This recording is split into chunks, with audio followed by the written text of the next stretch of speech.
شوفوا الحلاوه وشوفوا الجمال وشوفوا الطبقات، ما شاء الله ما شاء الله ما شاء الله.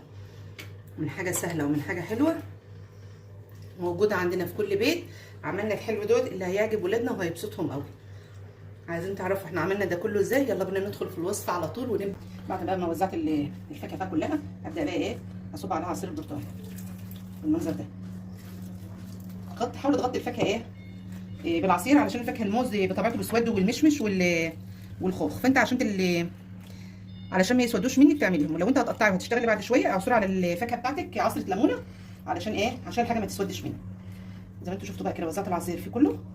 طبعا لسه هظبط الفاكهه اللي طالعه دي، هغطسها في حاولوا تغطسها كده تحت علشان عشان ما تسودش، وعشان برده يبقى شكلها حلو. هدخل بقى حلوين دول الثلاجه، هسيبه بقى لغايه لما يجمد بقى، كل واحد على حسب ثلاجته. تمام، ندخله بس الثلاجه يجمد واوريه لكم بعد ما يخلص. كده بعد ما جمدت طلعت من الثلاجه، شايفين بترقص ازاي؟ ما شاء الله جمدت اهي. نسيبها كده بقت شبه بقت شبه الجيلي. طبعا زي ما قلت لكم في الاول، ممكن تستغني عن عصير البرتقال وتعملي مكانه جيلي على طول. هيديكي برده النتيجه ديتي، وحلو سهل وسقعان وجميل، وهينعش ولادنا وهيعجبهم وهيفرحوا بيه. رايكم بقى كده بعد ما انا خلصته بقى بالمنظر ده. طبعا لسه في كميه ثانيه اللي انا عاملاها معاكم، بس هيبقى بقى في الثلاجه. يلا جربوه باذن الله هيعجبكم. استودعكم الله، دمتم في رعايه الله، مع الف سلامه. وما تنسوش تعملوا اشتراك في القناه وتفعلوا زر الجرس. دمتم في رعايه الله. اسقيها، بس قبل ما اسقيها انا عايزه افرغ بس افرغ الجوانب بتاعتها كده اهو، عشان العسل ينزل بتاعها. واخدين بالكم معايا؟ افرغ الجوانب بتاعتها بس كده، واسقيها بقى على طول. بسم الله، سمي الله قبل ما تعملي اي حاجه كده. هتبقى تسمع الطش.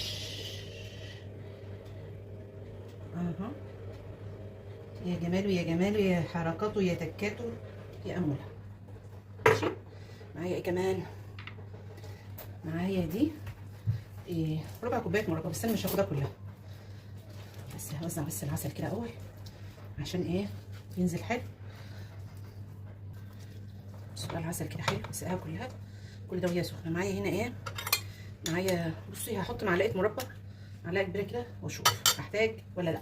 مربى بقى ده اختيار، مربى تين، مربى مشمش، مربى فراوله، اي نوع مربى عايزه تحطيه حطيها عادي، مش هتفرق يعني انا حاطه دي مربى تين اهو. والمربى على فكره اختياري، يعني مش اساسا ان انتوا تحطها، بس هي بتتباع كده، يعني هي بتتباع عليها مربى. تمام، بس انا استفدت بالمعلقه اللي انا حطيتها ديتي، اخدت حلو. ده بقى معايا دي شويه مكسرات، زبيب على فول على جوز. عايزه تحط حاجه ثانيه حط، عايزه تشيل حاجه وتحط حاجه، كله اختيار. هبدا بقى ارش من فوق الوش كده. رايك الشكل اختلف خالص. فكركم بقى الفطير بتاع راس البر، صح ولا كلامي غلط؟ كل اللي راح راس البر وده الفطير ده هناك يعرفه. بس في الاخر قطره لازم نصفيها لاخر قطره، وكده بالشكل ده ابقى انا كده خلصتها. بصوا بقى لسه سخنه، بس انا عايزه اوريها لكم شايفين يا ما شاء الله مورقه ازاي؟ شايفين من تحت اللون بتاعها عامل ازاي؟ باينه. هرجع بس كده المكسرات برضه ما قطعناش في الاول، ثواني بقى معايا كده.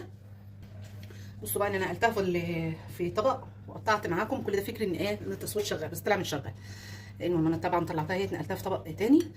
وزي ما انتم شايفين بقى، شايفين بسم الله ما شاء الله.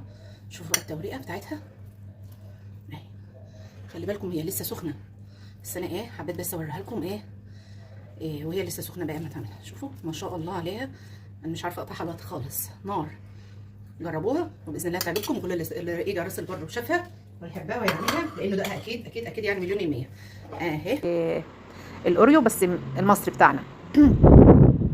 ضفت فيه من تحت في كل كاس بسكوته، وقامت حاطه عليها اللي هو الكريم كراميل اللي هي عملته يعني. ده بالمنظر ده، تملي كل الكاسات كلها بالمنظر ده.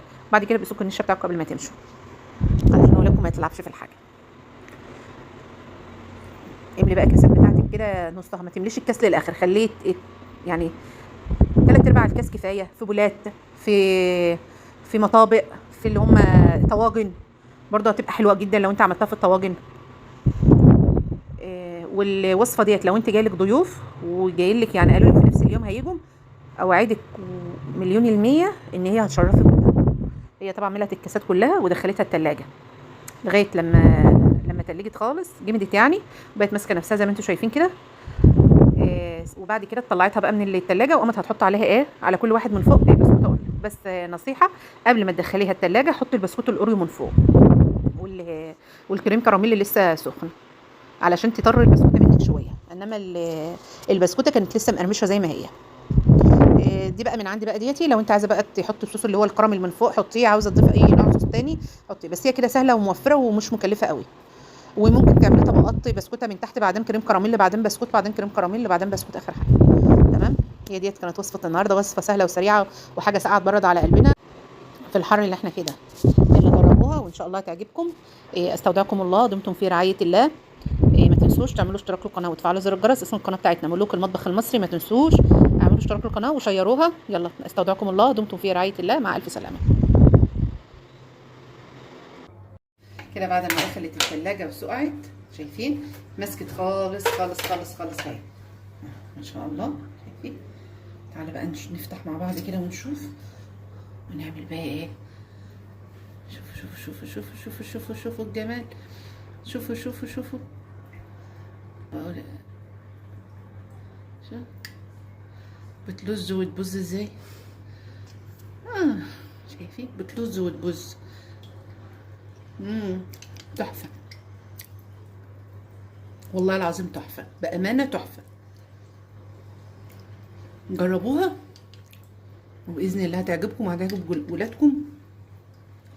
حاجه سهله وسريعه وحلوه في الحر اللي احنا فيه دوتي، سقعانه ترطب على القلب كده، علشان ايه؟ تعمل لنا حاله من الانتعاش من الحر اللي احنا فيه ده. جربوها وباذن الله تعجبكم.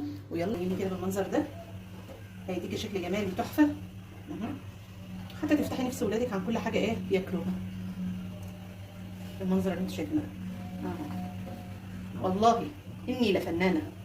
عندكم مثلا الفول السوداني اهو، كنت احط كده حبه من الفول، كنت احط برده قصادها كده بسكوته الناحيه التانيه، ممكن تقوم رشه عليها كده رشه في الجنب كده شويه جوز، ممكن تحط جوز بس، جوز هند بس. عندك اي نوع مكسرات تاني عايزه تضيفيه اهو زي ما انتوا شايفيني كده.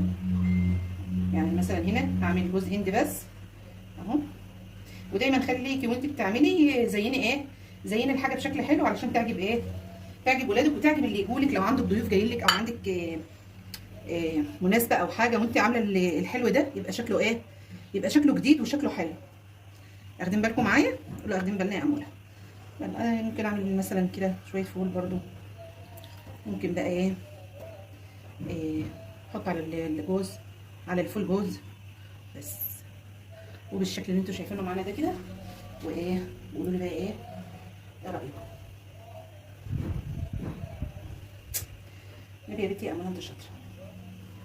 انا دي مش هحط عليها جوز عشان عندي حد ما بيحبوش. اوريكم بقى الشكل النهائي كده بعد ما خلصتهم وكده. ابقى خلصت معاكم الحلو. رايكم بقى جربوها وان شاء الله تعجبكم وهتعجب ولادكم.